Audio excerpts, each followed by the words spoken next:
que o Marcelo já pediu aí. Fala, Aí, Rodrigão. Tudo bem? agora sim. E aí, meu Eu não amigo? sei se eu não sei se é porque minha esposa até falou agora, tu atualizou teu Instagram? Porque parece que teve atualização nova, né? Eu não sei se é isso. Ih, Depois eu rapaz, vou até dar uma olhada. eu não estou sabendo, querida, eu não estou sabendo da atualização, mas deu certo. Vamos tocar, vamos fazer Deu. o nosso. Como é que você tá, cara? Tô bem, graças a Deus, Rodrigo. Você? Tudo certo também. Tentando se organizar nessa pandemia aí, mas tudo certo também. É, Bom, vamos lá. Bem-vindo, Marcelo Moscão, no Papo de Pé. Papo de Pé, ele acontece toda quarta, todo sábado, nesse momento. A gente está discutindo diferentes modalidades, a gente está falando sobre diferente, desmistificar um pouco todas as modalidades. E aí, pô, fiquei muito feliz quando você aceitou vir falar sobre o judô. Então, a primeira coisa que eu queria é te agradecer e agradecer a tua presença aí para a gente poder falar de judô. Rodrigo, eu que agradeço aí pelo convite, né?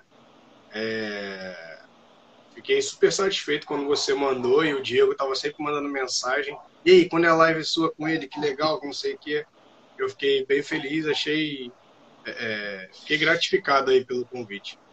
Pô, mas não é à toa. Para quem não conhece, Marcelo Moscão é consultor técnico de judô, técnico da seleção brasileira, foi técnico da seleção brasileira sub-13 e sub-15 em 2017, técnico nos mundiais escolares de 2018 e 2019, auxiliar técnico no Mundial Militar de 2018, professor de judô no Clube União e no CTDEL, Centro de Treinamento de Deodoro, técnico atualmente da Seleção do Rio e tem 18 participações em jogos escolares.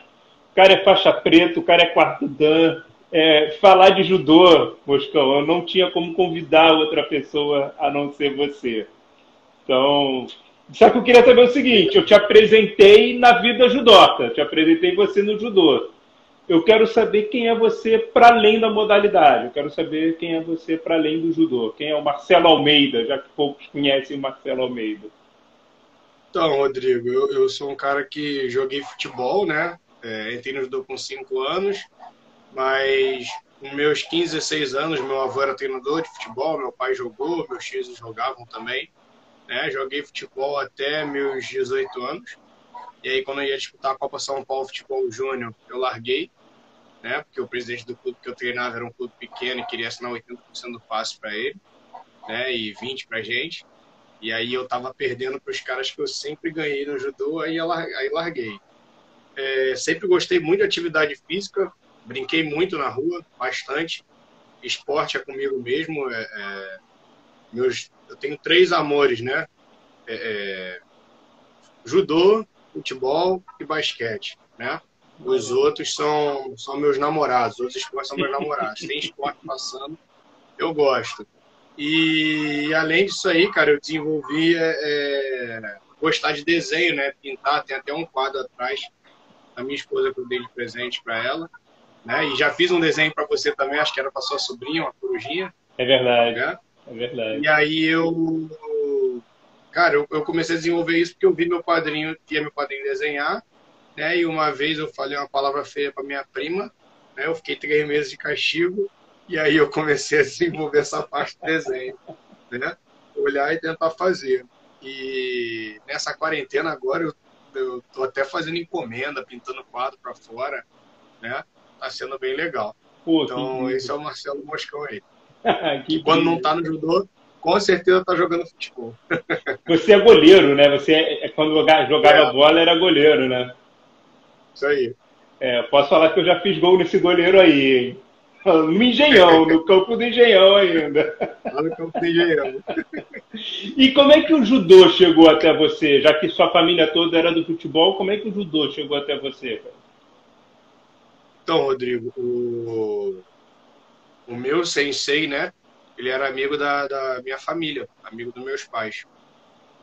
E aí o meu sensei tinha uma história muito engraçada, sim, engraçada, né? e ao mesmo tempo triste. Meu sensei foi rico 3 vezes e pobre 4, né? Na 4ª vez foi onde ele faleceu. Sinto falta do meu velhinho hoje, que foi até o sensei do Pablo também, Como né? é que é o, E como é que é o assim, nome do teu sensei? Roberto Mesquita, Roberto. né? Da família Mesquita, que tem bem influente no mundo do judô, né? Que o pai dele era o Teófilo Mesquita, e tem o irmão dele que é o Chino Mesquita, que é árbitro internacional, já árbitro mundial, né? Pan-americano, é referência no Brasil. E aí ele decidiu voltar a dar aula, né?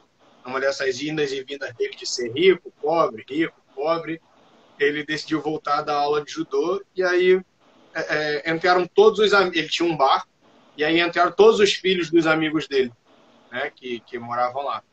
E meu pai me colocou. Eu comecei fazendo judô com ele. Você tinha Né? quantos anos? Eu tinha 5. Sim. Aí, 5 anos você não entende muito, né? Você faz a modalidade. E quando eu fui ficando mais velho, assim, né? Mesmo com 12, 13 anos, eu não tinha aquele negócio de, eu quero ser campeão olímpico, eu quero ser campeão mundial. Eu gostava muito de treinar, não gostava de faltar, gostava de sair na porrada. Só que, assim, eu caía para trocentos no treino, né? Eu era considerado o fraquinho do treino. Né? Não quero treinar com o Moscão, não, Rodrigo, com o Marcelo, não sei o quê. O meu apelido apareceu também no judô, né?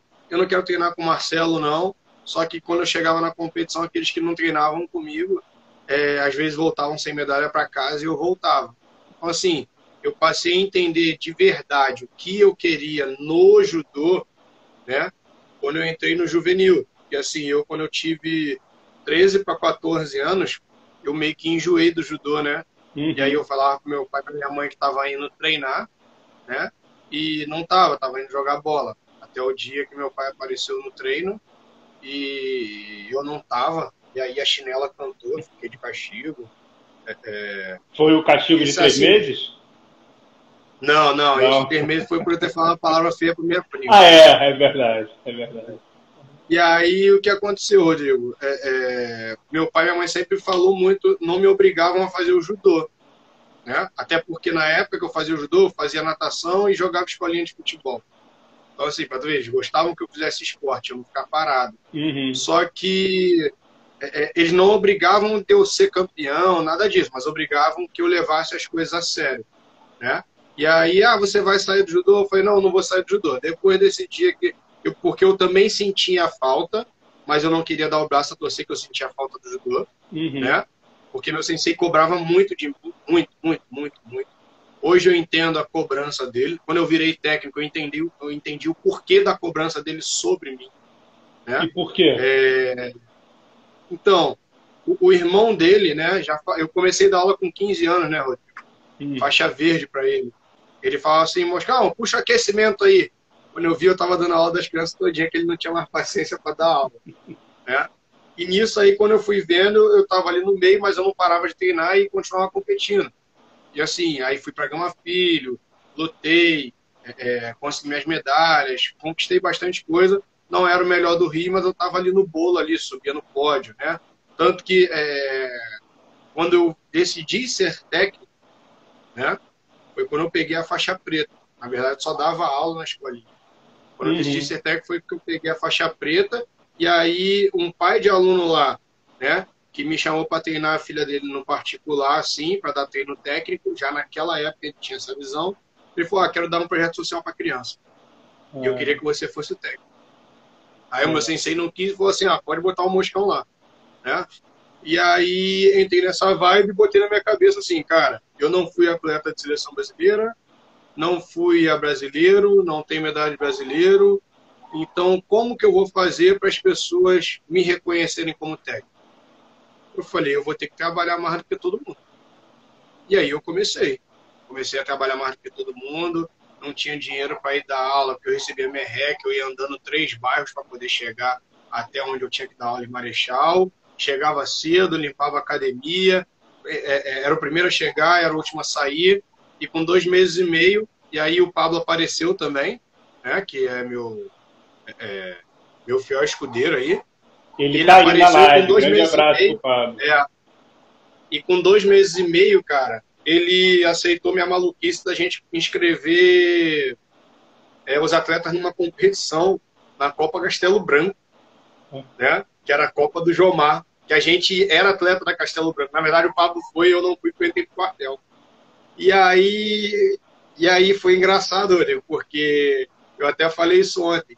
Com 2 meses e meio, os moleques tudo faixa branca, tinham um ou outro graduado, deviam ter 3 assim graduados, que era a filha do dono do projeto, né? A sobrinha dele e o Jean-Pierre. Lembrei agora os 3. O resto era tudo faixa branca.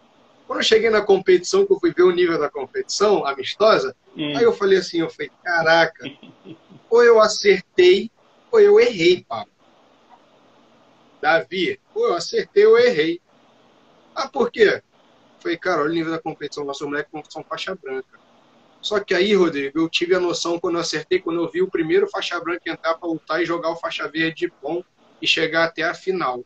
E eu fui vendo os faixa branca, faixa cinza, faixa branca, nosso, e ganhando dos laranja, dos verde, e nego começando a ficar nervoso. Pô, da onde vem esse moleque? Que projeto é esse? Isso, aquilo. Quando a gente foi ver, no final de tudo, nós fomos segundo lugar geral. E ainda tinha a equipe do Panamá lutando. Entendeu? Nesse dia eu lutei, fiquei em terceiro, o Pablo lutou, foi campeão. Cara, e dali, Rodrigo, foi o ponto de partida. Eu falei assim, é isso mesmo que eu quero. Eu recebia só R$350 por mês. Fiquei recebendo durante 1 ano e pouco. E aí comecei a classificar os alunos para o brasileiro regional, que não foi só eu sozinho, né? Eu e o Pablo. E tinha o dono do projeto também, o Davi. E aí, cara, eu dava meu jeito. Pedia para passar no cartão em 50 vezes, para ir pagando aos poucos. Pagava quando tinha meu exame de faixa, com 13º. Vendia alguma coisa aqui, pedia meu padrinho ajuda, né? E eu viajava e ficava na arquibancada gritando, né? Dando instrução. E aí as pessoas foram me reconhecendo e foram me dando oportunidade. E se você não chegou como atleta à seleção, você chegou como treinador à seleção. A gente já vai entrar nessa história já vou te perguntar sobre isso. Eu queria fazer uma pergunta, assim, tem gente que está assistindo e conhece o judô de uma maneira popular. Eu queria que você me dissesse 2 coisas. Primeiro, o que é o judô? Como é que você define o judô? De uma maneira bem resumida. Judô, filosofia de vida. Filosofia de vida, tá. E essa filosofia traz o quê? Essa filosofia diz o quê? Ela tem a disciplina, respeito, comprometimento, educação, companheirismo, Jita Kyoei, que é o bem-estar mútuo. Né? Não adianta você estar bem para você mesmo se quem está em volta de você não está bem, não adianta muito. Beleza. E qual é o lugar que você enxerga o judô no cenário brasileiro hoje? Essa modalidade, o judô, qual é o lugar que você enxerga isso no cenário brasileiro? Então, Rodrigo, a gente conversa muito sobre isso nos grupos de judô que tem, né? Eu faço parte de vários aí.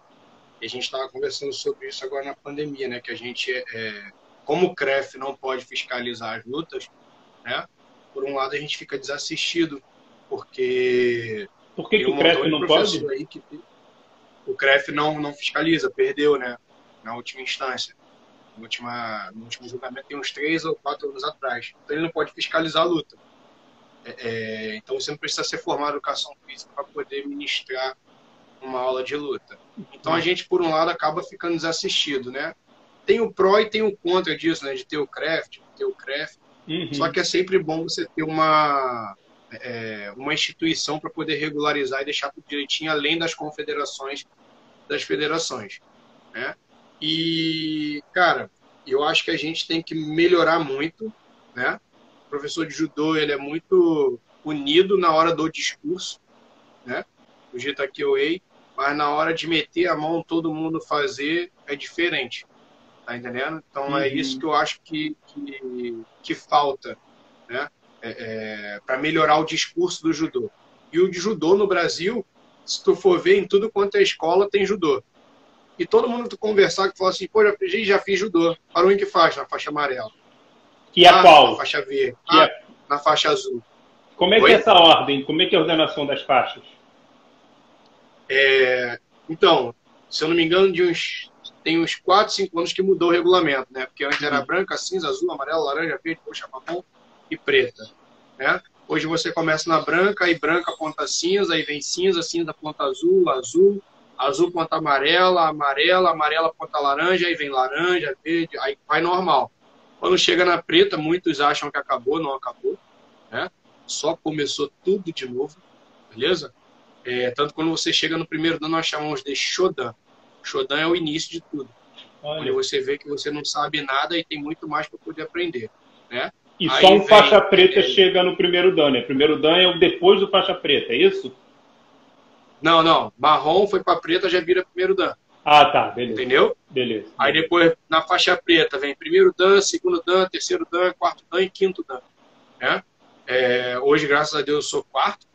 E aí depois vem faixa vermelha e branca. Sexto, sétimo e oitavo. E por último, a faixa vermelha, que é o nono dan. Não para, né? É uma eterna construção. Né? E mesmo no nono dan, você continua aprendendo. Incrível, incrível. E o que faz, por exemplo, passar da branca para cinza, é a segunda, né? Branca com ponta cinza e cinza. O que faz passar de uma para outra? Qual é o critério de passar de uma faixa para outra? Tem um programa, né? Tem um critério lá para você poder pedir. Uhum. Né? A CBJ fornece lá o que é exigido, né? Como se fosse a ementa igual da faculdade. A faculdade tem que seguir aquilo ali para o aluno fazer a prova, ter as matérias, ter as aulas. No judô é a mesma coisa. Né? Tem gente até que fala, tu é maluco? Não, eu não sou maluco não. O Pablo compra a minha ideia também. E sempre quando eu vou dar aula em algum lugar, eles compram a minha ideia. E no Judô Clube União a gente está montando essa metodologia. Né? E para onde eu vou trabalhar, seja no CTDEL, seja no Brasil Valor, por onde eu passei, se o menino vai fazer exame para branca, ponta cinza, a gente treina ele acima 2 faixas. Ah, mas ele vai saber mais. Não tem problema. Esse é o pensamento. Eu acho que a gente não tem que guardar conhecimento. E sempre, por que eu penso isso? Porque o meu sensei fez isso comigo, com o Paulo, fez com todos os alunos. Agora tu entende por que eu falei, por que ele me cobrava lá atrás, eu não entendia. Só que de mim ele cobrava além do normal. Né? E às vezes eu chorava, não queria mais fazer judô, não queria mais fazer judô assim, para não ser cobrado, que é totalmente errado. Tem que ser cobrado, sim. Tá entendendo? E isso me ajudou muito, porque hoje eu pego a apostila que eu desenvolvi com o Pablo, que é a apostila do lado do meu sensei lá atrás, e a gente sabe que a gente está muito à frente de muitas coisas. Uhum. Tá entendendo? A gente segue o cronograma da CBJ, mas aí a gente introduz outras coisas. Então isso nos ajuda muito. E aí seguindo esse programa, para a gente é muito bom, porque às vezes chega algum professor lá, amigo nosso, para poder puxar o exame de faixa, né, que a gente convida, ou para poder ministrar alguma aula. Os meninos sabem contar, criança de 5, 6 anos sabe contar até 30 em japonês, sabe fazer todos os rolamentos, sabe fazer golpe para a direita, para a esquerda, tá entendendo? Esse é o nosso desenvolvimento assim. Essa é a metodologia de vocês, né? Você falou CBJ, né, que é a Confederação Brasileira de Judô, é isso? Isso aí. Tá. E também tem a do Rio de Janeiro, né, que é a Federação do Rio. Federação. Como é que é essa divisão? Pensando assim, a gente está falando para o Brasil inteiro, tem gente que assiste agora a live, mas também tem gente que assiste o Papo de Pé no YouTube e pessoa curiosa para conhecer o judô. Você falou que o CREF não está presente mais, né? Não pode mais fiscalizar. E aí como é que é? Como é que é essa organização de federação, confederação? Como é que se dá isso? Então, Rodrigo, questão Federação do Rio, ela é um pouco mais maleável, né? Porque ela abrange só o município ou o estado. Uhum. E ela tem que fomentar o judô. Né? Então, assim, não é exigido CREF. Mas, por exemplo, para você poder ter a sua agremiação, você tem que ter a pessoa responsável pela sua agremiação, que seja formada em educação física, beleza? E que seja acima de terceiro dan para cima. Né? Então, isso aí já faz o quê? Já faz ficar um pouquinho mais difícil. Então, as pessoas acabam, como se fosse uma capacitação para você ter a sua agremiação. O cara vai ter uma vivência, né? Se ele chegou até o terceiro dan, é porque ele teve uma experiência, ele entende do judô, ele sabe o que ele está falando. Eu me formei faixa preta hoje, quero fazer a minha agremiação. Tá entendendo? Não. Só que assim, a federação não consegue fiscalizar todo mundo e nem a CBJ. Né? Uhum. Porque assim, eu me formei faixa preta hoje. Se eu quiser ir dar aula numa escola, faixa preta se forma em dezembro, né? Se eu quiser montar um projeto meu currículo, levar para uma escola e a escola aceitar, eu posso dar aula. Tá entendendo? Não tem Entendi. nada que regulariza isso, né? Mas, por exemplo, para você poder fazer parte da CBJ, das competições da CBJ, aí sim a instituição pede que você tenha CREF.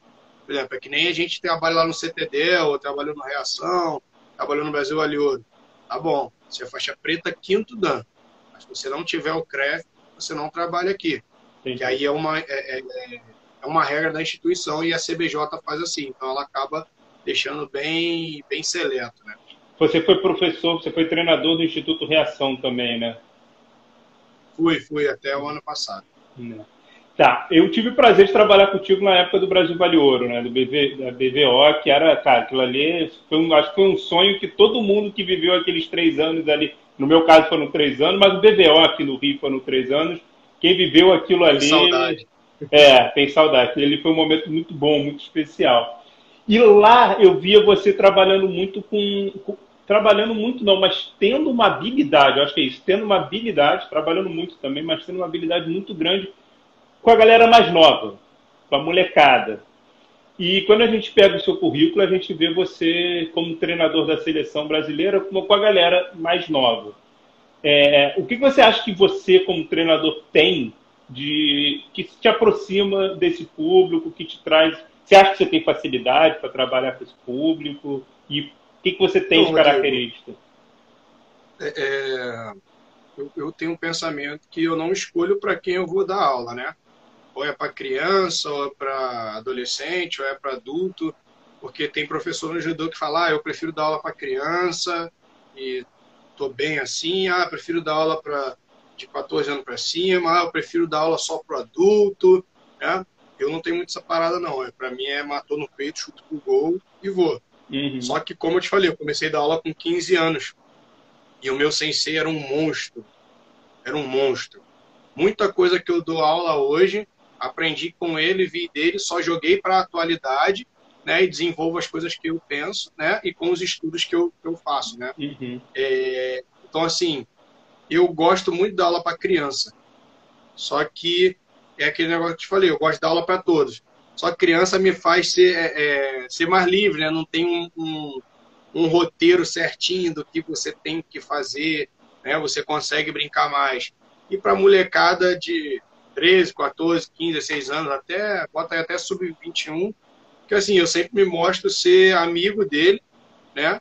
Antes de ser professor dele. Eu quero que me respeite sim, mas como amigo dele. Que ele Uhum. entenda que ali é meu trabalho, que o meu trabalho depende dele e ele depende de mim. Então é uma mão dupla que a gente vai para a mesma direção. Né? Nada de, a mão é dupla, mas é uma para cá, outra para lá. Não, a gente vai na mesma direção porque a gente tem o mesmo objetivo. Eu tenho o objetivo de fazê-lo ganhar, né? E ele tem o objetivo de querer ganhar. Então, assim, a gente trabalha junto, está no mesmo barco. Assim é o que eu penso. E qual é a E eu acho que isso me diferença? ajuda pra caramba. Entendi, entendi. Foi boa essa tua percepção. E qual é a diferença? Você trabalhou, né, aqui do Rio de Janeiro nas principais, nas grandes instituições de judô, clube de judô. Claro que tem outros e tal, mas, cara, você trabalhou no Reação, que é conhecido mundialmente, e você teve na seleção brasileira. Qual é a diferença de ser técnico da seleção e a diferença para ser técnico do clube? Quando você chegou na seleção, o que você percebeu de diferença? Então, quando eu cheguei, vou dizer de 2017 primeiro, né? Beleza. Eu sempre fui o cara que eu gosto de assistir todas as lutas, seja até do faixa branca, para eu poder aprender e poder entender. Porque, assim, de repente, aquele faixa branca ali é o cara que um dia vai lutar com você, que é meu aluno. Então, tem que saber alguma coisa. Então, eu vou para a competição poder assistir. Então, assim, quando eu cheguei na seleção brasileira, metade da criançada lá eu conhecia. Eu ir para poder para a competição, né, e assisti-los. Tá? Só que, assim, é diferente porque você tem que ter uma leitura muito mais rápida, tem que ter a visão muito mais rápida, né? E você não pode inventar, você não pode querer fazer o moleque fazer o golpe para a esquerda se o sensei dele nunca colocou. E ainda mais que foi para uma competição que a gente se juntou hoje e viajou para lutar daqui a 2 dias. Tá entendendo? Porque assim, muitos não te conhecem nem pessoalmente. Sabe quem é o Sensei Moscão, mas não sabe quem é. Então, assim, a sua abordagem tem que ser a primeira de agregar, né? Para ele poder sentir que a pessoa que está ali, ele pode confiar, né? E você ter a leitura rápida do que ele faz e poder ajudar ele no combate ali. É o que eu penso, né? É o que eu penso. Você não pode inventar muito, né? Isso com a criançada. Quando eu cheguei no Sub-18, eu já conhecia mais a molecada. Nunca dei treino, mas, por exemplo, no Sub-18, no Mundial Escolar, a gente teve tempo para eu poder passar o treino lá. Então, assim, eu tenho umas táticas minhas de passar treinamentos, assim, pré-competição lá, para eu poder entender qual mão que chega primeiro, né, o que faz primeiro. Eu não gosto de perguntar muito, porque às vezes o moleque fica melindrado e acha que de repente você vai usar aquilo para quando no Brasil você for lutar contra o aluno, contra ele. Então, assim, eu gosto de olhar bastante e entender, né? No sênior, quando eu fui lá para o Mundial Militar, a primeira coisa que me deixou super feliz, quando eu cheguei lá na Urca, lá, que o sênior me viu e falou assim, caraca, Moscão, que legal você aqui, que felicidade. Isso para mim foi incrível. Foi de eu virar a cara e desabar, assim, porque só tinha contato com criança, né, cara? Um adolescente, não tinha contato com adulto. E o cara da seleção principal que vai para a Olimpíada virar para tu e falar isso é gratificante. Então, é outra coisa, né, que você outra coisa que você não pode chegar lá e falar pro cara assim, ó, não, eu acho. Por falar eu acho, ele não vai te dar atenção. Você tem que mostrar lá o porquê que você tá ali e você tem que falar coisas coerentes para ele acreditar. E aí eu tive a felicidade da galera poder acreditar em mim. Muito bom. E você acabou de revelar uma característica sua também, que é a sensibilidade, que te ajuda muito, inclusive, para entender o teu atleta, assim. Acho que te dá um ouvido e uma percepção, do jeito sensível que você é, que eu acho que te ajuda muito. Pô, legal que você trouxe a diferença de trabalhar na seleção em cada categoria, né, cara? Isso é muito, muito bom, muito rico. E me diz o seguinte, o judô, ele se eu não me engano, ainda não tenho certeza, você vai me confirmar, mas ele foi por muito tempo, no mínimo, o esporte que mais trouxe medalha para o país, assim. Se eu não me engano, de Pan-Americano. Que você vê que você vê te reflete dessa galera que chega na seleção, que é medalhista, para a molecada que está lá no clube, que está lá no espaço de treinamento com você, ou para a molecada que nem conhece o judô? Qual a importância desse resultado tão positivo que a gente tem? Rodrigo, o nosso judô aqui, cara, ele tem evoluído bastante, né? Eu acho que deu até uma estacionadazinha, pouca, mas deu, né? Que eu acho que pode evoluir.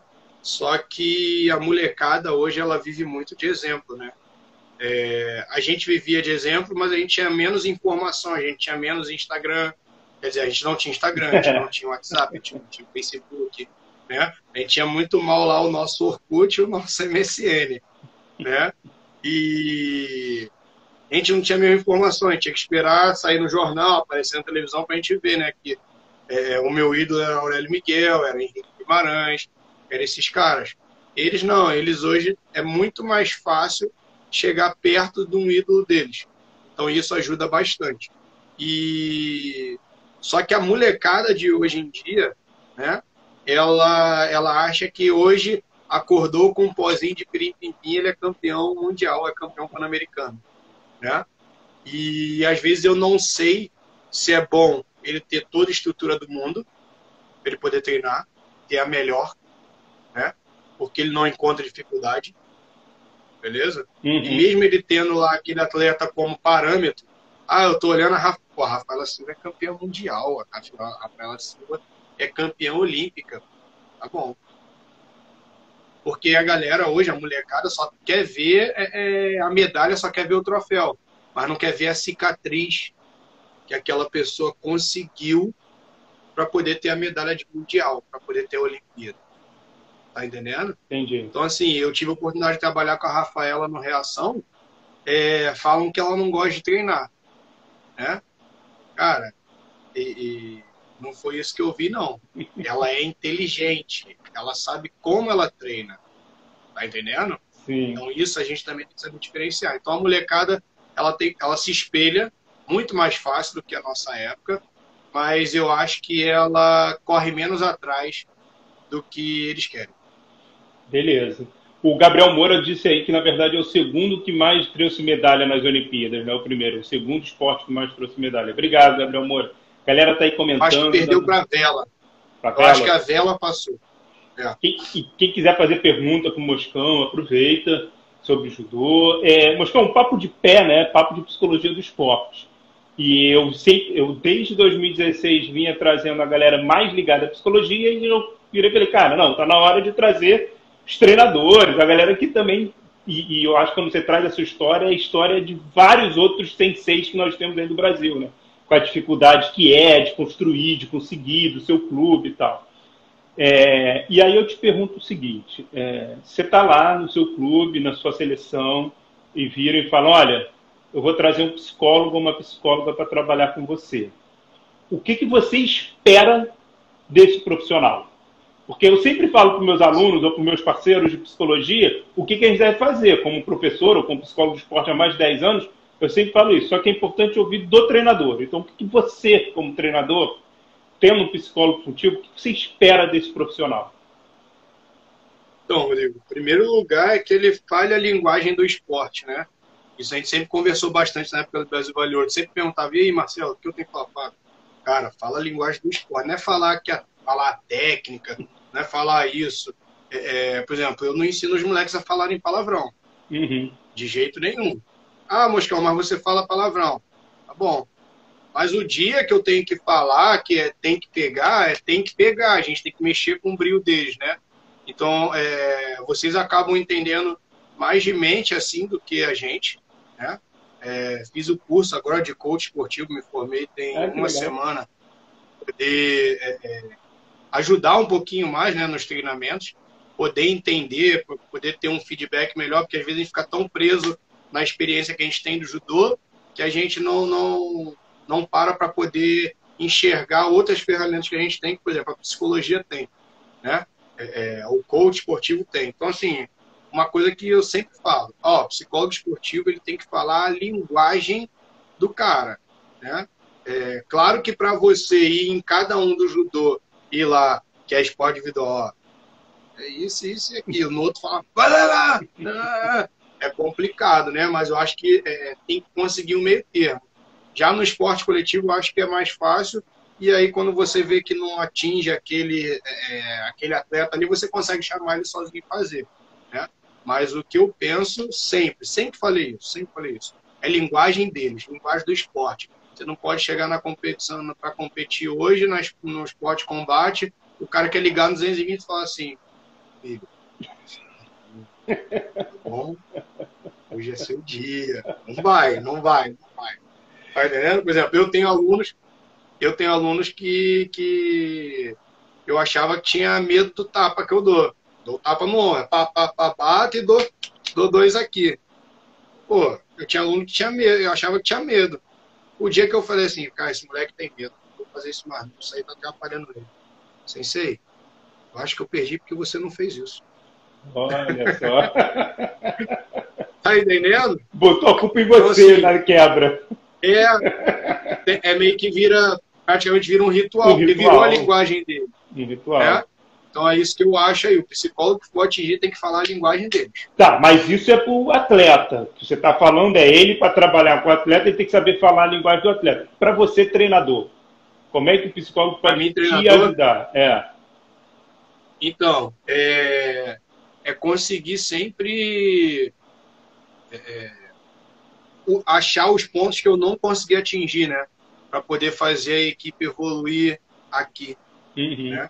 Porque eu acho que isso aqui é o que define muito você ganhar a cabeça, ganhar a definir o que você quer fazer, o que você quer ser, tá entendendo?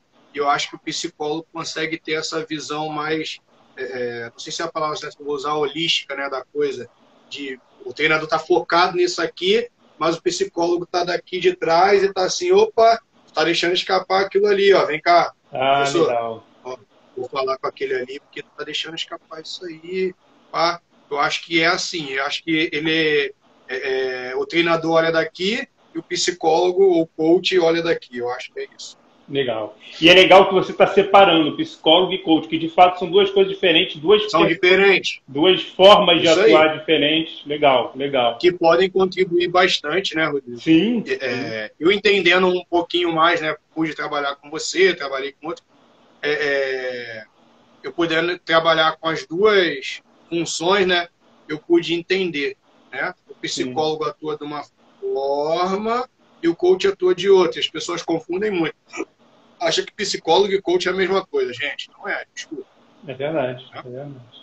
E, pô, eu lembro que era muito bom trabalhar com aquela equipe. Foram 3 anos ali maravilhosos, assim, foi...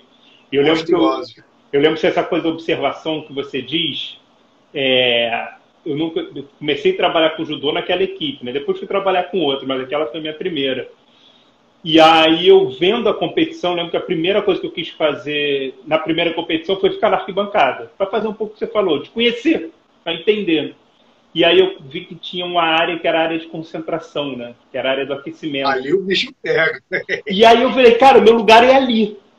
O meu lugar na competição é ali, não é vendo o treino, não é vendo a luta, é ali, é na área de concentração. E aí eu consegui com a federação o espaço para a psicologia poder estar lá. E aí eu lembro que era a única equipe que tinha lá. Você e o Brasil Vale Ouro foram os pioneiros. Depois disso daí, todo mundo quis botar coach e fisioterapia, que só quem colocava era a gente. Olha só, cara. Muito bom. Mas eu fazia... E era, cara, era o diferencial, assim. Eu via... Porque eu acompanhava os treinos e aí E aí acompanhar a luta... Isso que é o mais importante, Rodrigo. Isso que é o mais importante.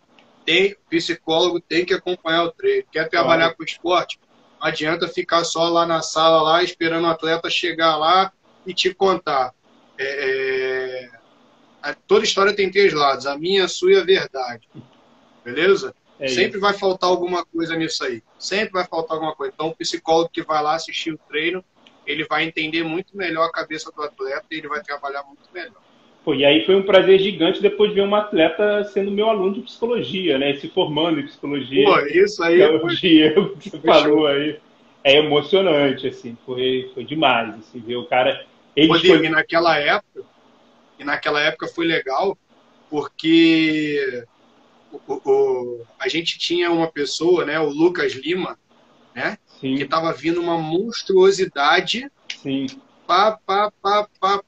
Pré-temporada para ir para a seletiva, faltando 2 semanas para a seletiva, o Lucas dá um surto, que não quer mais fazer judô, que não sei o quê, que larga tudo, e a gente querendo conversar com ele, ele ia para o treino com a mãe dele, e ele ficava trancado dentro do carro, mas não saía para ele, não quero mais. O Lucas foi lá e classificou, a gente falou que o surto deu certo. Ele foi, naquela vez ele foi para o Pan-Americano, né? Ele classificou a vaga do PAN. Sim, ele ganhou a seletiva, foi para o PAN, ganhou o PAN, rodou o circuito europeu e naquele ano foi ele e o Ávila, né? Eu lembro. O Diego falou aí, na clube é fundamental. Viu? Muito bom, muito bom, muito bom. Tá, cara, a gente está chegando ao final, tem 20 minutos ainda, quando o papo é bom, o papo é rápido. Já? Tem 20 minutinhos, a gente está no último terço, né? Na última etapa ali. Como é que está acontecendo o judô agora, na pandemia, Marcelo? Como é que está acontecendo agora? O que você tem feito? Rodrigo, eu antes da pandemia, ano passado, eu comecei a consultoria técnica para alguns atletas da seleção brasileira, né? E aí eram alguns de fora do Rio, às vezes eles estavam viajando para as competições internacionais, aí me mandava o adversário, eu fazia análise de luta e mandava para eles. Que legal. Para mim, isso estava sendo algo novo e monstruoso, né? Porque é uma análise de desempenho, né? É análise de desempenho. Isso aí. Eu montava a estratégia junto com eles, de acordo com a luta deles, né? O que eles fazem, e montava aquilo ali e dava as opções. E aí, cara, parecia que o negócio estava sendo desenhado. Eu falava assim, ó, vai ter uma pandemia, vai ficar mais ainda nesse negócio de internet aí, né? Cara, eu estava tendo que fazer vídeo, corrigir por vídeo, estava agoniado. Aí me vem o tal do coronavírus. Nas 3 primeiras semanas eu falei, cara, vou continuar passando treino no WhatsApp, porque isso aí vai passar, né? E aí o Pablo ficava, Chicão, acho que a gente já pode dar treino online, porque eu acho que isso vai demorar. Eu falei, pô, vamos esperar mais um pouquinho, porque vamos continuar passando treino no WhatsApp, né? Vamos montar, cada semana um monta de acordo com o nosso planejamento, aí tá. Daqui a pouco eu falei, Pablo, não vai ter pra onde correr, a gente vai ter que fazer, né? No início, Rodrigo, eu estava fazendo os treinamentos que me vinha na cabeça, né? Que eu pensava em poder fazer. Só que assim, eu acho que eu fiquei tão limitado no negócio de internet de não dá para fazer tanta coisa, isso, aquilo, que eu só estava me baseando em coisas físicas, né? E não estava tendo visualização técnica. Mas a gente foi fazer um treino conjunto com duas equipes do Rio Grande do Norte e do Rio Grande do Sul, né? A Shirosaigo e o Grêmio Náutico União. E aí esse meu amigo Rafael do Grêmio Náutico União passou um treino e me abriu a mente.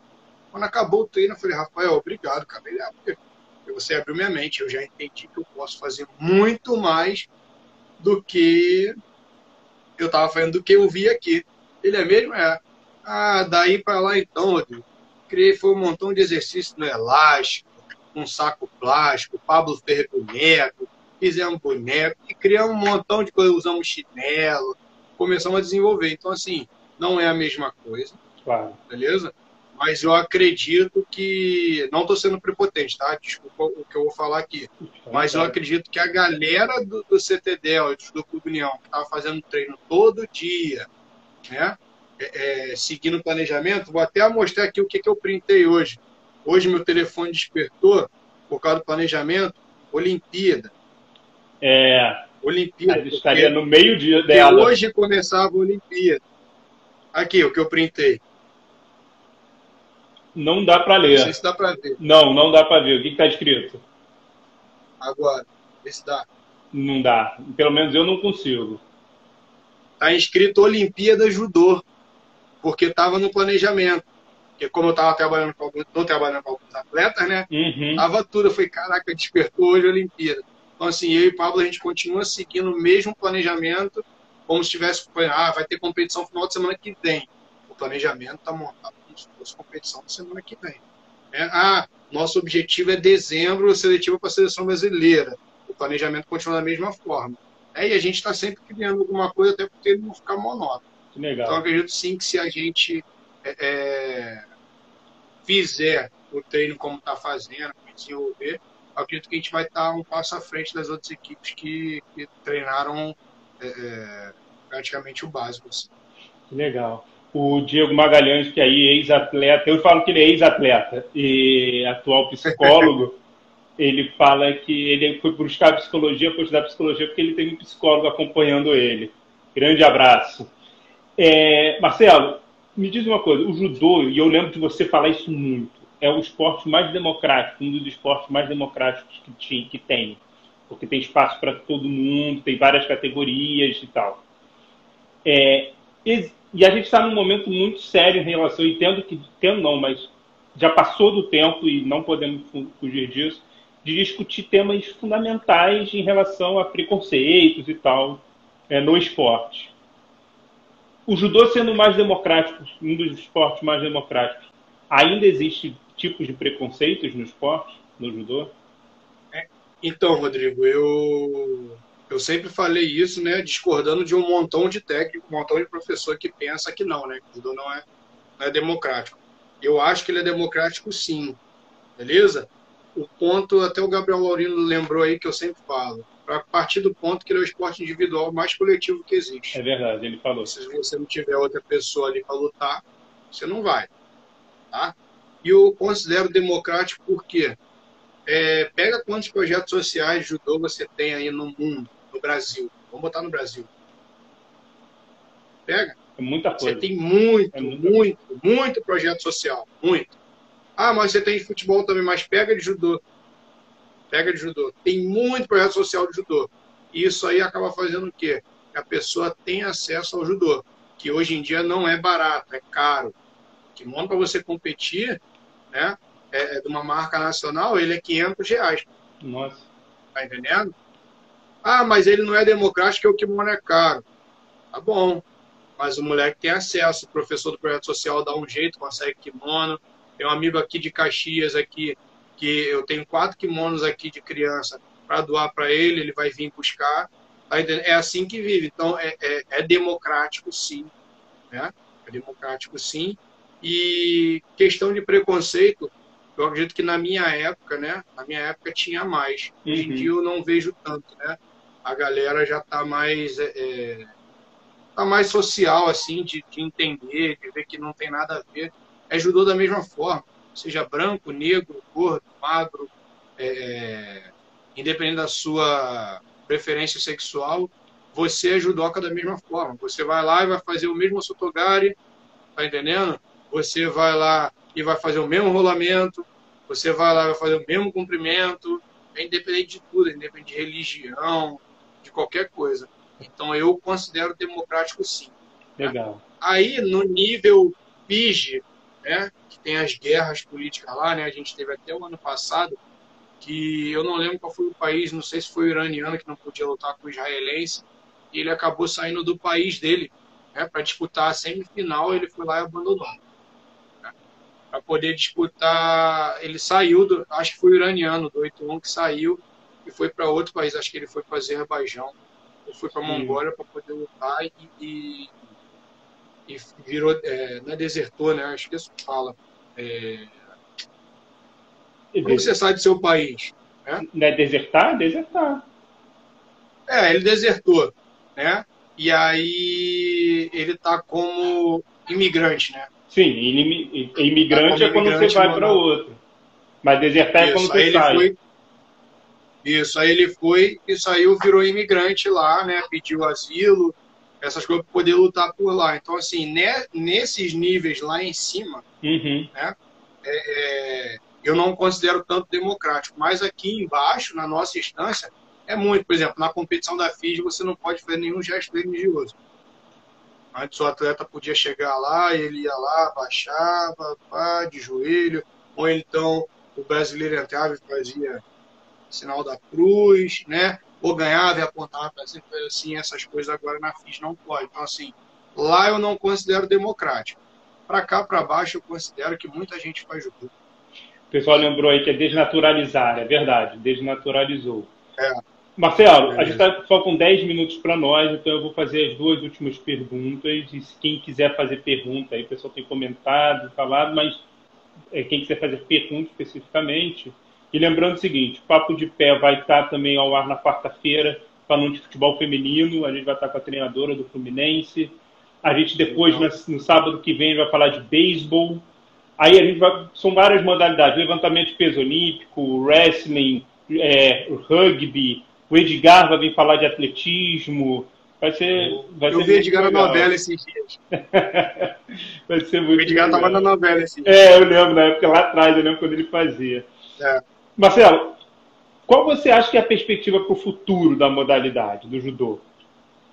Assim, pensando no judô daqui a 5 anos, o que você acha que vai acontecer com o judô nacional? Onde é que vai estar o judô brasileiro daqui a 5 anos? Então, Rodrigo, daqui a 5 anos, né?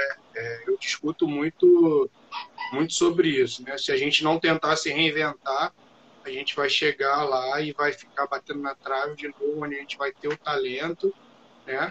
Mas a gente não vai ter estrutura. A estrutura só aparece quando tem a competição. Só que não, a gente tem que reformular e tem que ser o trabalho de formiguinha. Né? Mas aí vai lá no início da live que eu falei, no discurso os professores de judô são muito unidos, né? Mas na execução é muito pouco.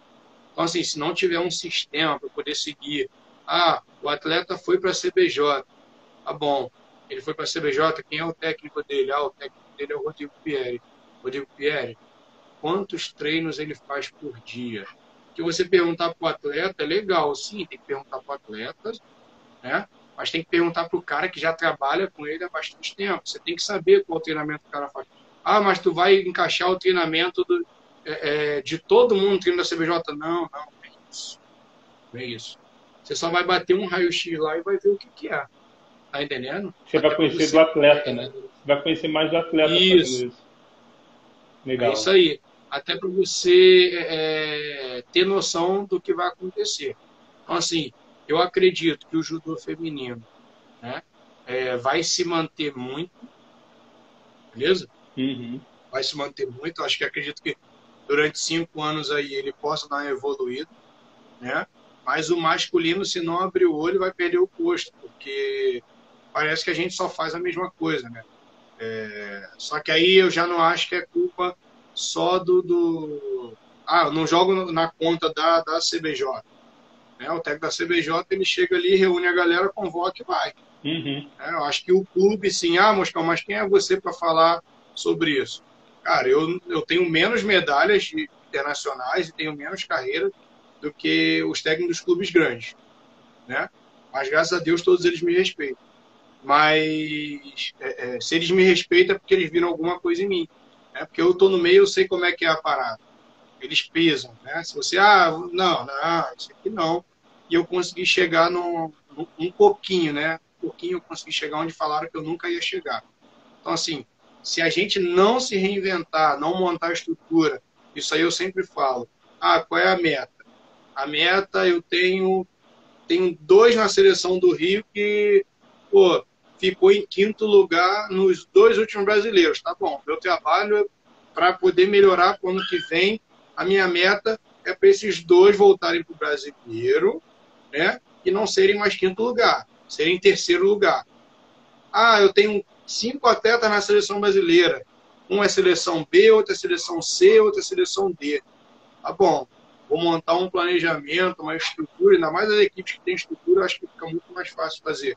Vou montar um planejamento, uma estrutura para fazer o C virar B, o B virar A, o D virar C, tá entendendo? Para poder manter o trabalho lá. Subir em escala, né? Subir de passo a passo. Isso. Muito bom. Cara, assim como você, Marcelo, eu sou um cara fissurado por arte, assim. Adoro arte, vários tipos de desenho, pintura, poesia, filme, série, música. Eu sou um cara fissurado. Então, sempre trago essa pergunta no final da live, assim. Qual é o produto artístico? Aí pode ser uma música, uma pintura, um quadro, um filme, uma série que você quiser trazer, o que você quiser falar, que você acha a cara do esporte judô. O Último Samurai. O Último Samurai. Por quê? Tom Cruise. Por quê? Cara, porque ele mostra toda a resiliência lá, né? Que o judoca tem que ter, de seguir fase a fase, né? O Tom Cruise ali, ele chega no momento da vida dele que ele achou que ia morrer, que não ia conseguir mais nada, que a vida dele acabou, né? Como eu não achei que minha vida acabou, mas, por exemplo, já recomecei do 0 4 vezes, beleza? E se eu tiver que começar de novo, eu começo de novo. Já começou mais do que seu sensei, né? Você falou que seu sensei foram 3 e você já foram 4. Entendeu? Então, assim, eu acho que o Último Samurai, porque ele entende, ele apanha dos samurais, e aí o cara fica lá para estudar ele aproveita, estuda o cara, e ali ele consegue desenvolver e evoluir. E eu acho que isso é a mesma coisa do judô, né? Você vê seu sensei, você vê os outros em volta, você entende, você toma pancada, né? Você cai, você puxa um teu tapete, mas você continua tendo resiliência de continuar vivendo e continuar trabalhando para chegar nos seus objetivos. Eu já vi esse filme algumas vezes, mas fiz a pergunta porque, muito proposital, porque eu queria ouvir isso. A sua resposta mostra muito o que você pensa do esporte, porque a sua resposta foi exatamente a mesma coisa que você falou em relação a como mudar a perspectiva para o futuro. É entender, é olhar, é perceber o cenário para poder continuar evoluindo gradativamente. A sua resposta sobre o filme foi exatamente o que você trouxe em relação ao que você acha que tem que acontecer com o judô no Brasil. Ou seja, é coerência, né? O que você trouxe é extremamente coerente. Marcelo Moscou, fala, pode falar. E eu falo muito, Rodrigo, que o Brasil, a gente dá mole que a gente quer se basear muito pela escola japonesa de judô. Sim, tem que se basear, mas tem que se atualizar, tem que entender por que a seleção de Israel, que tem menos atletas do que a gente, né, consegue fazer 3, 4 medalhas no feminino aí, no Mundial ou na Olimpíada. Vamos lá estudar Israel, como é que tá. Segredo é estudar, né, cara? Eu queria muito ter eu queria muito ter dinheiro, por exemplo, 2018, Rodrigo, eu peguei minhas férias, beleza? E parti. Fui lá para o Rio Grande do Sul estudar, fui lá entender o Grêmio Náutico União e o Sojipa. Boa. São dos meus amigos lá. Fiquei uma semana lá estudando. De manhã eu ficava no Grêmio Náutico União e de noite eu ia pro Sojipa. O Grêmio Náutico União forma os moleques bem pra caramba, né? O Rafael é excelente. E o Kiko, né? O Daniel Pires lá, tem o Felipe, que agora tá em Portugal. Pô, contratava um moleque do Grêmio Náutico União, o cara tem o dinheiro, tem a estrutura, ele ia lá e contratava o moleque do Grêmio Náutico União, formava. Tá entendendo? E o ritmo não caía da onde eles são do Grêmio Náutico União. O resultado melhorava, assim como o Sojipa chega e pega o moleque de São Paulo, ou pega o moleque do Piauí, o que for. Ele vai, contrata certeiro e o resultado não cai, Rodrigo. Então, assim, eu fui lá entender como que o cara tem medalha de Mundial todo ano. Todo ano medalha de Mundial e medalha de Olimpíada. Todo ano o cara bota 3, 4 na seleção brasileira da base, tá entendendo? E eu fui entender, porque eu queria fazer isso por justo. Qual é o segredo, né? O Felipe está trazendo aí que você, sem Moscão, admiração por sua postura, trabalhei como oficial de mesa no passado, sua postura sempre foi louvável, parabéns. Cara, faltam 2 minutos, o Instagram começou a dar a contagem regressiva aqui para mim, e o Instagram ele vem na perna, né? Ele vem exatamente na perna. Então, eu queria te agradecer muito, Moscão, a gente não se via há muito tempo, é sempre um prazer trocar contigo, você é um cara... incrível, como você fala para os teus alunos, cara de pau, mas incrível, sensacional. E as suas palavras finais, assim. Primeiro, gratidão, e aí deixar você para trazer as suas palavras finais aí. Eu digo, sempre falo isso, né? Falaram que eu não ia chegar em lugar nenhum como técnico, eu nunca fui atleta de seleção brasileira, né? Eu tinha um objetivo pessoal meu de chegar na seleção brasileira pelo menos uma vez, cheguei nela 5, né? Então, assim, não tem dificuldade que faça você desistir. Então, isso é para nossa molecada que está assistindo, principalmente CTDEL. Ah, tem pandemia, tem isso, tem aquilo. Cara, se tem objetivo, tem que ir até o final, tem que ir até conseguir até não ter mais força. Legal. E eu lembro que você me falou uma vez, sonho, dependendo do sonho, como você pensa, o sonho é vazio, né? E a realidade é outra. Você me ensinou isso aí. E isso me ajudou bastante também. Que bom, que bom. Que bom que eu pude te ajudar um pouquinho, porque eu aprendi muito contigo do esporte e de como lidar com o judoca. Então, isso me ajudou muito para depois que a gente continuou para trabalhar junto, me ajudou com outros atletas. Pessoal, Papo de Pé vai estar sempre no YouTube, na página do YouTube Papo de Pé, aqui no Instagram da Psicologia com Pierre RP. E é isso, assim, semana que vem a gente vai falar de futebol feminino e de beisebol. Marcelo Moscão, um abraço grande, obrigado, e vamos ver se ali depois a gente se encontra.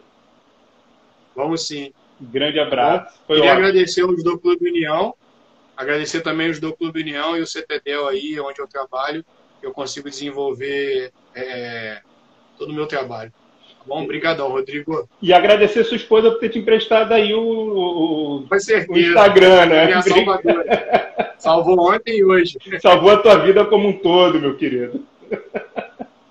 Valeu, Marcelão. Um grande abraço. Valeu, irmão. Beijão em todos. Tchau. Beijo, tchau.